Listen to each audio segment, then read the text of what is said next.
Oke, ini adalah sesi kedua yang akan diisi oleh presentasi mahasiswa, dan mahasiswa juga telah membuat model penjelasan yang akan dipresentasikan hari ini sebagai kuliah pengganti minggu kemarin. Ini adalah pertemuan ke punyanya Ega tadi kelima ya, berarti ini keenam. Oh, ini sebenarnya pertemuannya hari ini ya. Anyway, kok jadi saya bingung. Jadi ini sebenarnya topik simbiosis ekologi dan teknologi itu dipecah jadi dua pertemuan. Yang pertama adalah simbiosis antara ekologi dan inovasi. Sekarang ekologi dan teknologi yang akan disampaikan oleh Sandi Ari Wicaksona.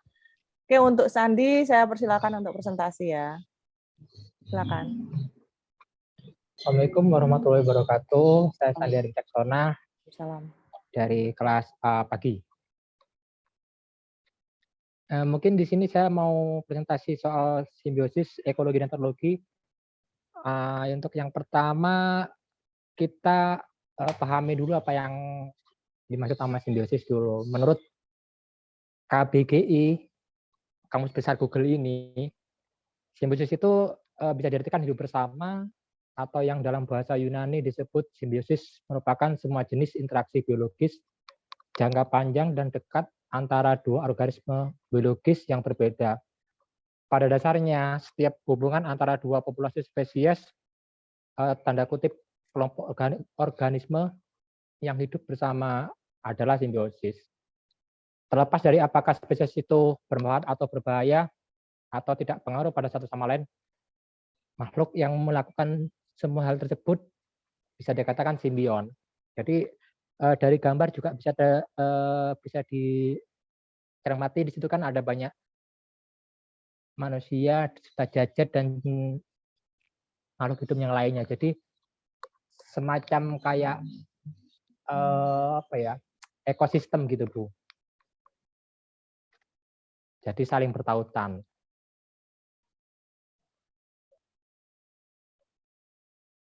Nah, untuk yang kalau ekologi secara harfiah berasal dari kata oikos dan logos.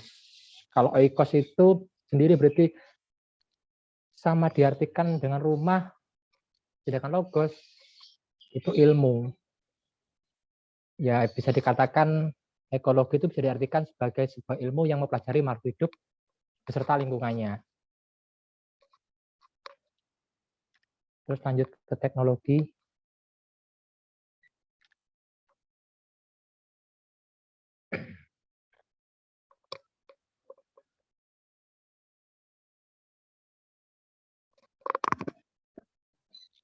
Untuk teknologi, menurut KBBI, saya rasa teknologi juga bisa diartikan sebagai alat, mesin, cara, proses, kegiatan, ataupun gagasan ide yang dibuat untuk mempermudah aktivitas manusia dalam kehidupan sehari-hari.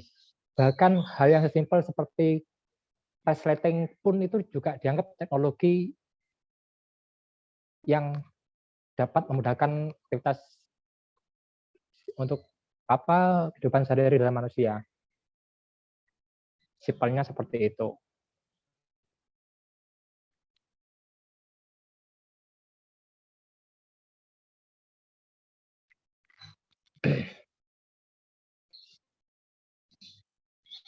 Nah, untuk pembangunan berkelanjutan atau sustainable development merupakan strategi dalam menjamin berkelanjutan kehidupan generasi masa depan dengan memperhatikan aspek keberlangsungan sumber daya dan kepedulian terhadap lingkungan. Itu menurut Chen et al. 2015.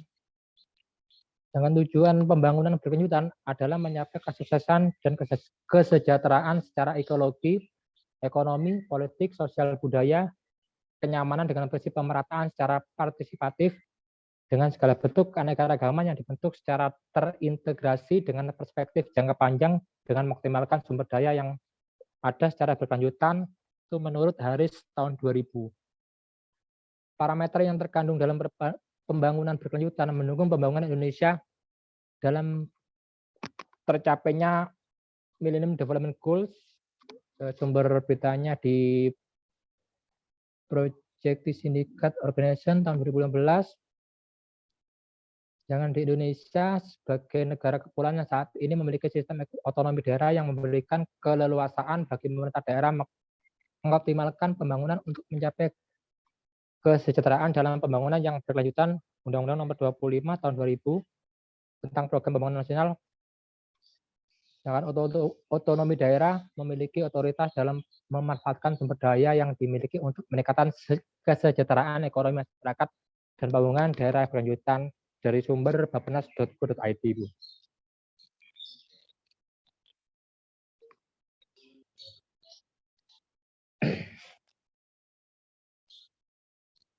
Nah, secara garis besar sih menurut saya itu simbiosis ekologi dan teknologi yang sustainable development itu bisa disamakan dengan hidup dengan ramah lingkungan. Bahasa ringannya seperti itu.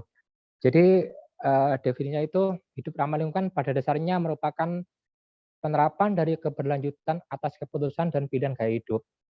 Salah satu konsepsi tentang hidup ramah lingkungan adalah mengungkapkan apa yang dimaksudkan dengan dari 3 pilar besar, yaitu sebagai pemenuhan kebutuhan ekologi, sosial, dan ekonomi, tanpa mengorbankan faktor-faktor tersebut bagi generasi mendatang. Konsepsi lain yang lebih luas dalam menggambarkan tentang hidup ramah lingkungan adalah dilihat dari 4 domain yang sosial yang saling berhubungan, yaitu ekonomi, ekologi, politik, dan budaya. Dalam konsepsi pertama, hidup ramah lingkungan dapat digambarkan sebagai hidup di dalam daya dukung bawaan yang ditentukan oleh 3 faktor tersebut. Sedangkan dalam konsepsi yang kedua, atau disebut juga lingkaran keberlanjutan, hidup ramah lingkungan bisa digambarkan sebagai mengkompromikan relasi akan kebutuhan-kebutuhan dalam batasan di sebuah ranah kehidupan sosial yang saling berhubungan, termasuk konsekuensinya terhadap generasi umat manusia di masa depan dan spesies lain yang di luar manusia, sehingga tidak menimbulkan kerusakan alam atau pencemaran alam sekitar, sehingga investasi ke depannya bisa dijaga dan untuk keberlangsungan sumber daya alam di generasi-generasi berikutnya.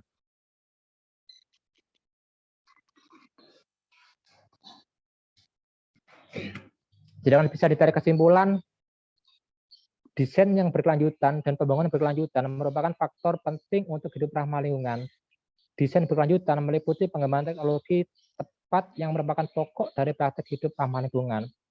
Pembangunan berkelanjutan pada gilirannya adalah penggunaan teknologi ini dalam bidang infrastruktur.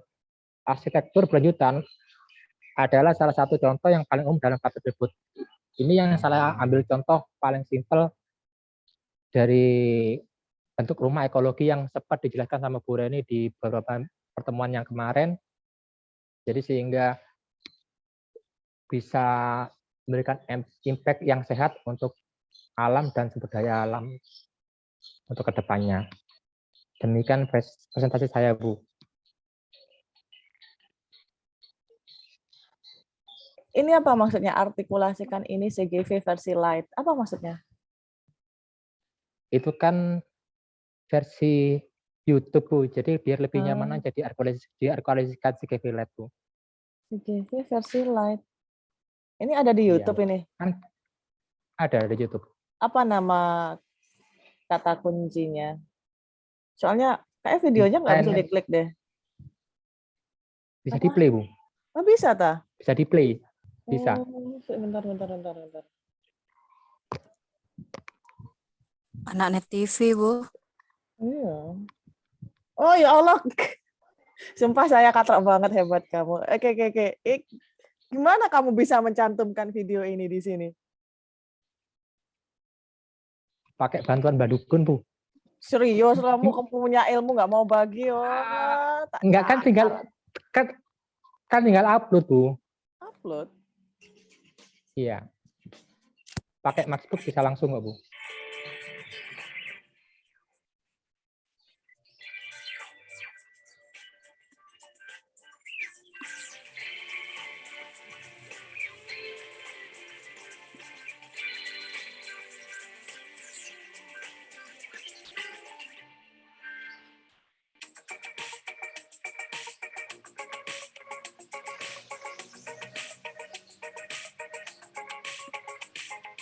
rumah ekologi semakin diminati seiring dengan semakin sadarnya masyarakat terhadap lingkungan.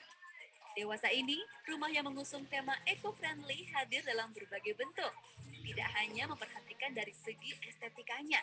Menurut arsitek bernama Novrian Syah Yakub, rumah ekologi mempunyai syarat tersendiri loh. Yang pertama mungkin desainnya harus mampu mengeksplor lingkungan alami gitu. Terus juga penggunaan materialnya juga tidak banyak menggunakan material yang terlalu banyak limbahnya. Desainnya itu juga tidak terlalu banyak mengekspos energi. Rumah ekologi sekaligus rumah hemat energi ternyata dapat dicapai dengan membangun outdoor space. Salah satunya inner courtyard. Inner courtyard sendiri adalah taman yang terletak di dalam atau di tengah rumah. Inner courtyard memberikan sirkulasi udara dan cahaya matahari yang lancar sehingga penggunaan listrik untuk lampu dan air conditioner dapat diminimalkan. Seperti pada rumah di Pondok Indah ini yang berusaha mencapai syarat sebuah rumah ekologis. Konsep ramah lingkungan terlihat pada minimnya penggunaan semen pada dinding rumah, salah satunya pada lantai basement. Selain menghemat material semen, dinding unfinished ini adalah ide pemilik rumah yang menginginkan karakter jujur dan terus terang pada bangunannya. Jika lantai basement sering diabaikan pada kebanyakan rumah, hal tersebut tidak terjadi pada rumah ini. Sebuah rock garden dibuat di samping hanging stair dengan tujuan memberikan sensasi alami pada lantai basement. Rock garden ini juga berfungsi ventilasi pada ruangan dan sebagai tempat masuknya cahaya dari luar. Tanaman bambu yang ditanam memberikan aksen garis vertikal yang lurus dan bentuknya yang simpel dapat selaras dengan konsep unfinished di ruangan ini.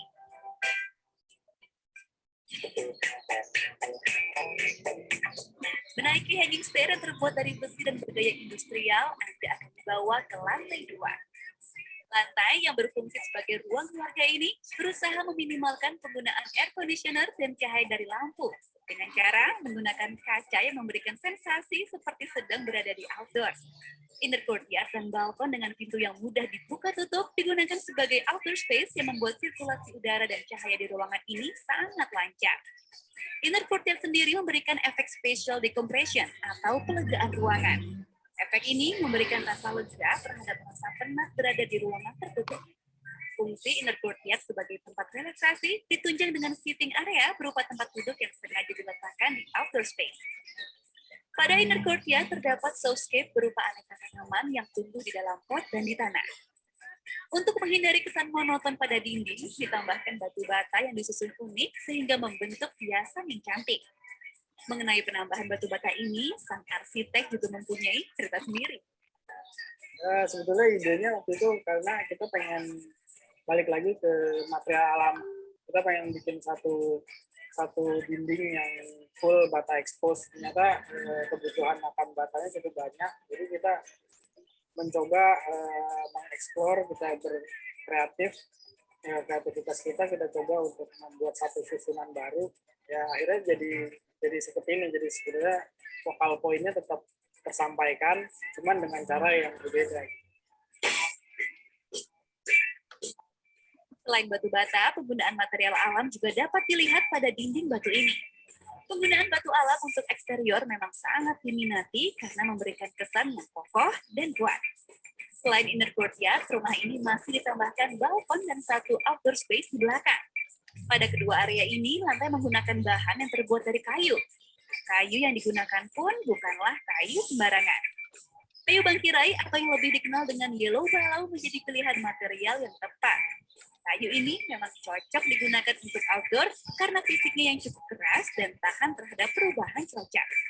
Mungkin dari sisi pemasangan gitu untuk kayu outdoor harusnya dibuat lebih agak renggang supaya air mudah turun gitu ya. Terus juga jenis kayunya juga diarahkan ke kayu-kayu yang kayu-kayu keras gitu. Rata-rata kayu keras itu warnanya lebih gelap. Jadi kita pakai kayu itu yang supaya dia muai susutnya tidak banyak. Jadi banyak cara kan membuat rumah yang eco-friendly, mulai dari memaksimalkan sirkulasi udara dan sinar matahari sehingga Anda hemat listrik, atau membuat inner court yang berfungsi sebagai outdoor space, dan pemilihan materi bangunan seperti kayu, batu, sampai batu bata yang ramah lingkungan.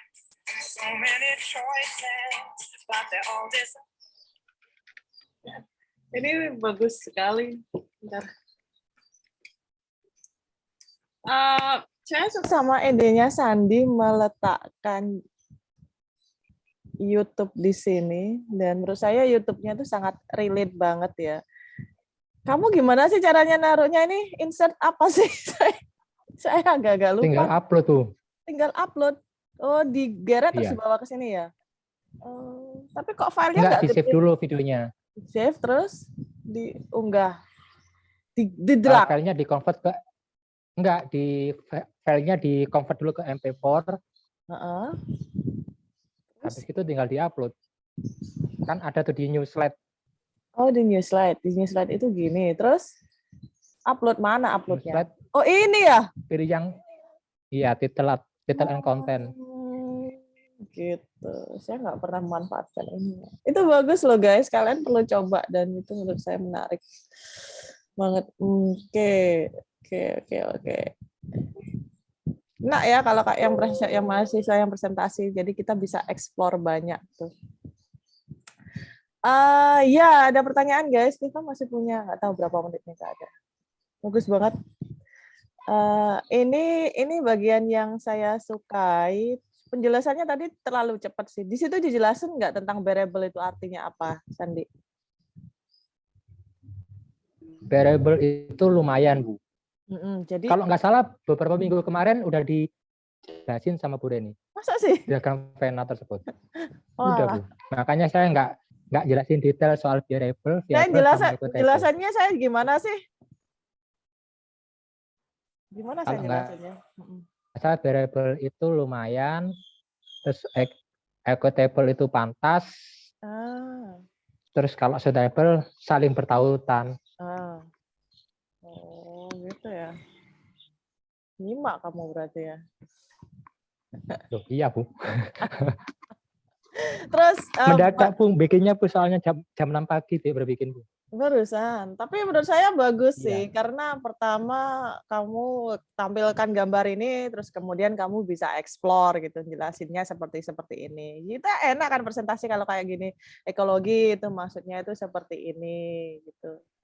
Teman-temanmu juga pasti akan nyimak gitu, nggak terlalu banyak kata-kata. Ini acceptable lah ya, ini intisarinya, ini tentang apa, terus maksudnya apa. Kamu ngambil dari jurnal mana ini, artikel mana ini? Ada beberapa sih, Bu.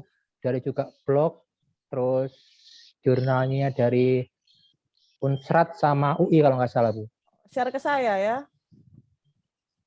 Oh iya, Bu. Saya mau baca langsung juga. Iya. Kalau kayak gini tuh saya ngasih kamu nggak ujian tengah semester itu ya senang-senang banget lah. Demi bebas UTS ini, Bu. Oh iya, makanya kalian langsung all out gitu kalau critical test. Yang EGA itu juga bagus karena dia menghadirkan contohnya real yang membuat kalau kita memperhatikan contoh sama gambarnya itu kita sudah punya gambaran. Oh ini ya simbiosisnya. Ini adalah kalau coba saya mau tanya sama kalian semua ya yang ada di sini, buka semua mic-nya. Yang punya EGA itu lebih khusus atau lebih umum? Yang punyanya Sandi ini lebih umum atau lebih khusus? Saya mau tanya nih sama yang hadir. Siapa ya? Saya mau tanya. Ermon. Ya, Bu. Menurut kamu punyanya EGA ini lebih umum, lebih khusus, atau punyanya Sandi lebih khusus, lebih umum?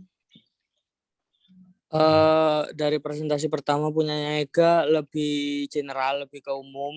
Tapi kalau punyanya Mas Andi yang barusan lebih spesifik sih, Bu, lebih menjurus. Jadi kayak di penjelasan kayak rumah yang eco-friendly itu gimana, desainnya, bahannya, terus dari penjelasan inovasi teknologinya itu lebih spesifik.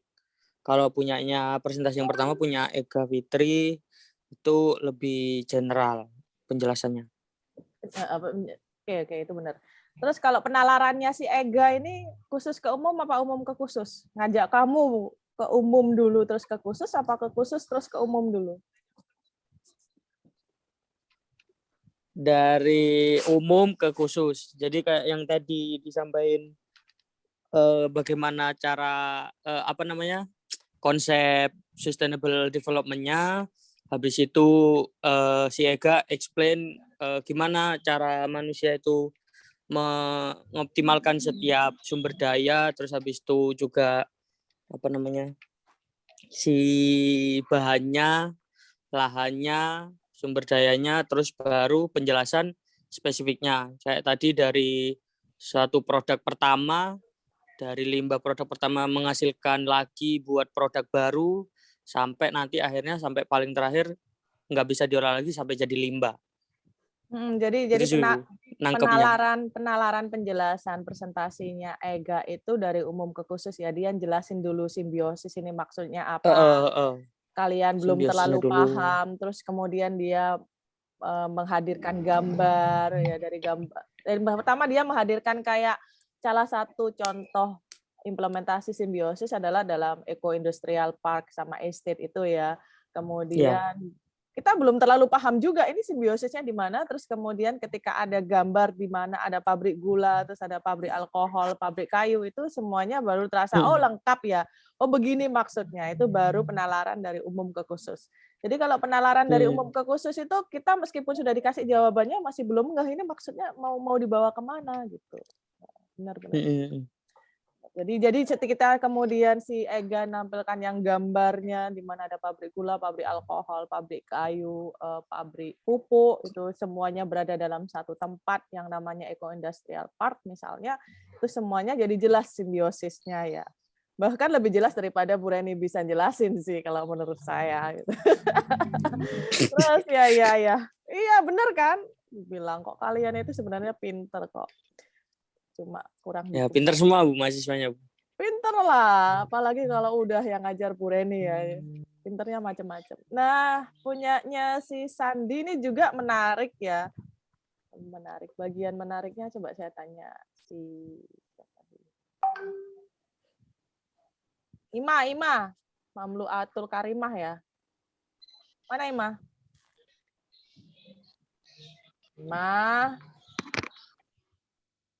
Ima.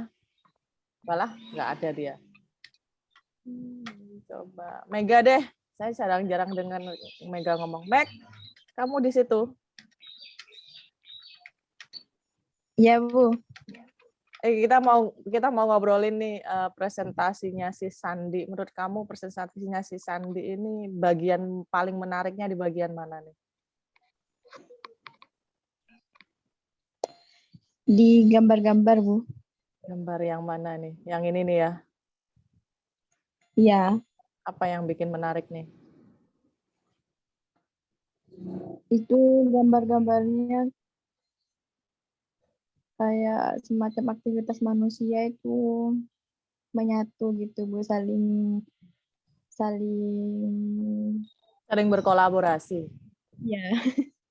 Ya, sering berkolaborasi. Benar. Terus apa lagi? Kamu visual ya orangnya ya? Visual itu. Maksudnya Bu? Ya, visual itu artinya gini, kalau misalnya dikasih tulisan sama dikasih gambar, maka kamu itu akan cenderung lebih tertarik pada yang gambar, setelah itu baru mendengarkan gitu, apa penjelasan di balik gambar itu. Gitu. Kalau ketulisan kamu langsung kayak ngezong gitu paling ya. Itu namanya visual, pembelajaran visual.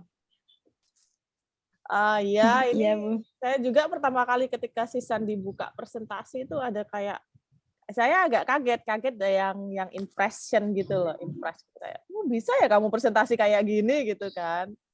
Biasanya kan kalian presentasinya tuh kayak gini semuanya berlapis-lapis setiap slide gitu kan. Ternyata enggak juga bisa. Nah, oke. Terus menurut Mega ini penalaran penjelasannya si Sandi ini dari khusus ke umum apa umum ke khusus sama seperti punya Ega? Menurut Mega gimana?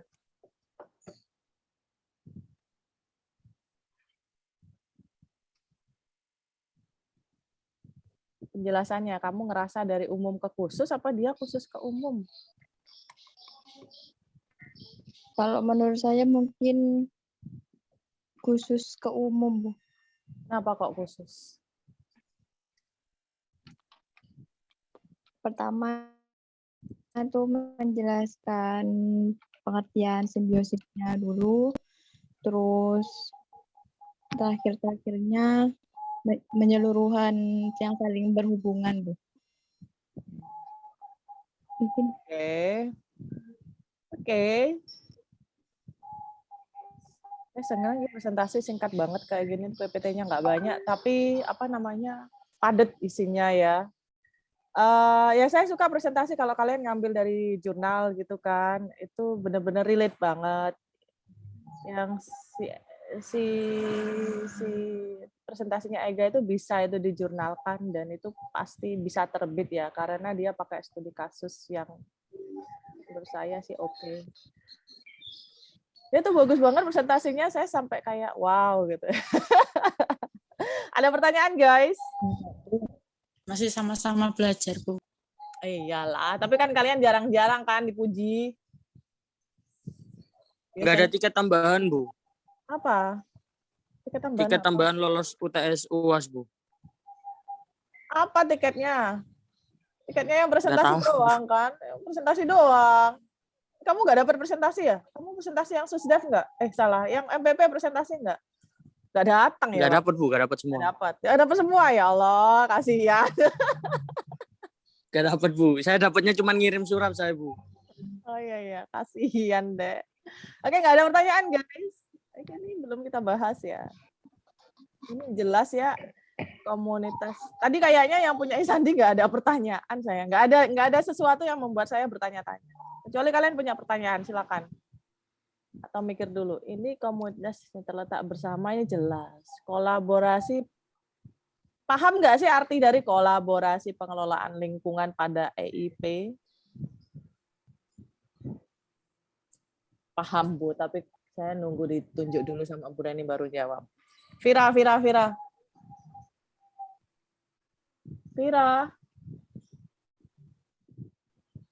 Wah, nggak ada nih si Vira.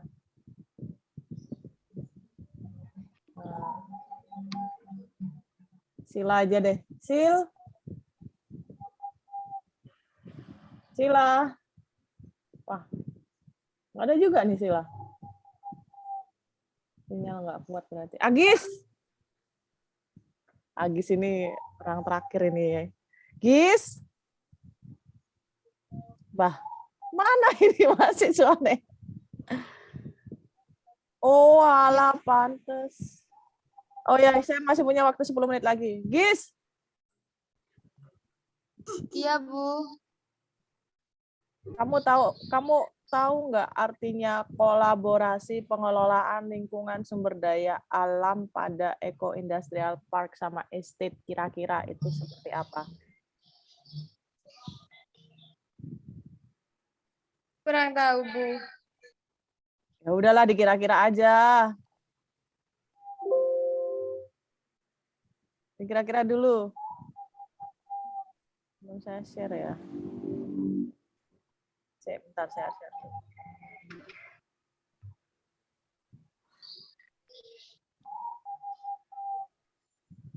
Apa dah, Bu, pertanyaannya, Bu? Nih.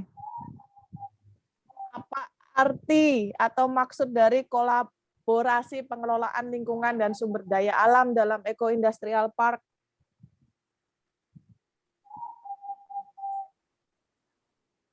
Apa artinya?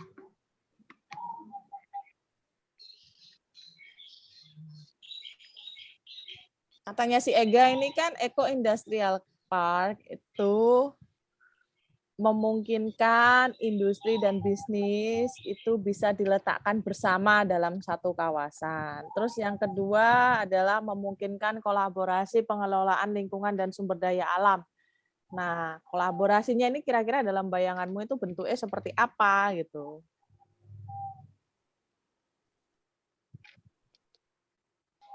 Kayak apa, Gis?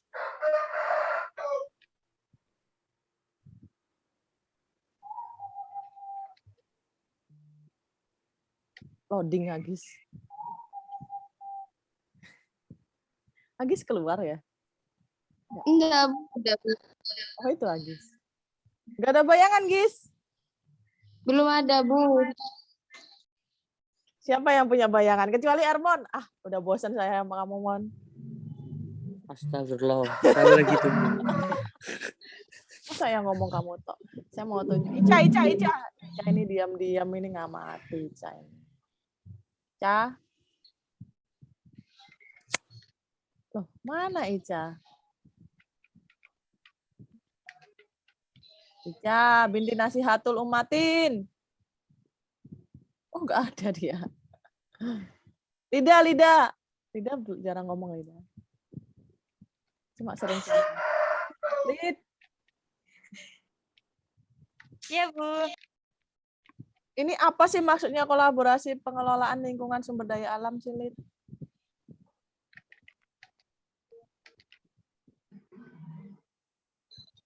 Apa sih maksudnya?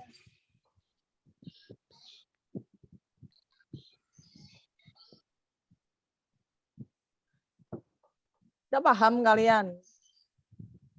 Kalau nggak paham, tanya dong. Bayangin gini loh. Kalian ikut kuliah saya.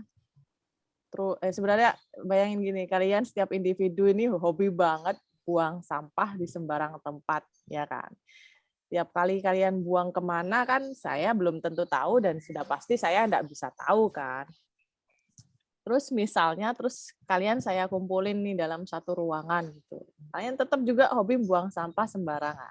Tapi ketika kalian berada dalam satu ruangan, saya kan lebih mudah ngomong ke kalian dan mengatur kalian supaya jangan buang sampah atau meninggalkan sampah di ruang kelas, ya enggak? Iya, Bu. Nah, itu kan artinya lingkungan dalam ruang kelas itu lebih mudah terjaga jika semua yang buang sampah itu diletakkan dalam satu tempat. Kalian lebih mudah diamati, lebih mudah diobservasi, juga lebih mudah diberi sanksi. Kan jelas tuh siapa yang meninggalkan apa di ruang kelas. Nah, itu yang menyebabkan Eco Industrial Park ini memudahkan kita untuk lebih bisa mengelola lingkungan. Gitu. Jadi kita lebih bisa, saya lebih bisa mengatur agar kalian tidak membuang sampah di ruang kelas. Nah, soal sumber daya alam itu kalian kalau berada di satu tempat yang sama, maka bisa diobservasi, diamati sumber daya alam apa yang sudah kalian gunakan dan bagaimana kalian sampah apa yang dihasilkan oleh kalian setelah kalian mengelola sumber daya alam itu. Kan lebih mudah diamatin gitu loh. Jadi kalau misalnya kalian ini adalah suatu perusahaan, masing-masing perusahaan berada di tempat-tempat yang berbeda, saya untuk ngamatin kan jadinya harus pergi kemana dulu, ke tempat kalian ke Mojokerto, ke Lamongan dulu, atau ke Surabaya. Ini kan membuat saya nggak bisa melakukan observasi secara menyeluruh tentang bagaimana kalian sudah memanfaatkan sumber daya alam dan sampah apa yang sudah kalian hasilkan. Tapi kalau kalian berada dalam satu tempat, maka kita bisa berkolaborasi, bekerja sama, saya bisa tahu bagaimana kalian mengelola lingkungan dan bagaimana sumber daya alam itu kalian gunakan dan bagaimana sampah atau limbah tadi itu kalian kelola gitu. Dikelola lebih baik, di mana limbah yang dihasilkan itu jadi berkurang atau malah bisa dimanfaatkan lagi. Gitu. Nah, ini pada akhirnya akan meningkatkan kinerja lingkungan. Artinya daya dukung lingkungan itu tetap bisa dipelihara. Tapi ya juga ada sih celah-celah penyelewengan. Tapi kalau ada penyelewengan gimana? Ya itu kembali lagi pada aparat yang menegakkan hukum. Kalau aparat yang menegakkan hukum dan perundang-undangan itu konsisten dan punya komitmen yang tinggi untuk menjalankan tugasnya dengan baik, nggak masalah. Tapi kalau yang terjadi sebaliknya, maka itu akan jadi masalah yang sistematis. Masalah yang sistematis itu masalah yang untuk menyelesaikannya itu harus dilakukan perombakan pilar-pilarnya secara keseluruhan. Tidak bisa hanya satu pilar saja yang dirombak. Karena nanti ketika kita tinggalkan, mengurus pilar yang lain, dia akan kembali lagi ke situasi dia yang semula. Yang dimaksud dengan keuntungan kolektif berarti ya baik swasta maupun pemerintah atau publik, masyarakat juga mendapatkan keuntungan ketika industri-industri ini diletakkan bersama-sama. Gitu. Apalagi kalau industrinya ini sifatnya adalah komplementer, saling melengkapi satu sama lain. Gitu. Atau malah bisa juga substitusi, gitu, saling menggantikan satu sama lain. Gitu. Menggantikan dalam arti kayak saya saat ini mungkin sedang melakukan yang namanya maintenance, masih harus beli mesin lagi lah. Industri di sebelah saya juga melakukan produksi yang produknya kurang lebih sama gitu. Sehingga ketika saya melakukan penurunan produksi, yang sampingnya ini bisa melakukan peningkatan produksi. Itu namanya produksi yang substitusi. Ada dari produksi yang komplementer gitu. Jadi kalau kita duduk bersama gitu kan lebih mudah lah kita bisa saling memahami kebutuhan dan kekurangan masing-masing. Kalau ada kekurangan maka kita bisa melengkapi, kalau ada kebutuhan maka kita bisa maju bersama-sama gitu dengan tujuan yang sama. Itu yang disebut dengan keuntungan kolektif. Artinya semuanya mendapatkan keuntungan meskipun keuntungannya relatif. Ini hal yang tinggal 1 menit lagi. Ini hal yang penting banget ini yang namanya prinsip EIA, namanya green construction. Saya nggak tahu apakah Indonesia sudah ada contoh yang benar-benar menerapkan green construction. Karena kalau di Indonesia itu agak susah sih green construction. Kita sudah membangun sesuatu yang green ramah lingkungan, tapi insentif kita nggak terima gitu kan. Istilahnya kayak gini, kalian sudah susah payah nih bikin presentasi, bagus banget ya, malamnya udah latihan. Sumbernya udah berbagai artikel jurnal dengan informasi yang sangat baru, tapi ternyata kalian nggak dapat apresiasi, kan malas juga kan akhirnya, ya nggak sih? Wah, tinggal 1 menit, nanti akan ada link baru, saya akan akhiri, nanti kita akan gabung dalam satu SKS terakhir lagi ya. Saya akan selesaikan bahas ini. Oke, kita akan masuk ke sesi yang ketiga ya. Saya ini dulu, kita live-kan dulu. Gabung lagi. Linknya di GC atau di siapa? Di Ega gitu. Kenapa sih gabung-gabung, Bu? Biar kerasa lah 40 menit gitu kan. Kalau nggak gitu nanti saya ngomong 1 jam setengah kan bosen. Kayak saya live meeting dulu ya, end meeting.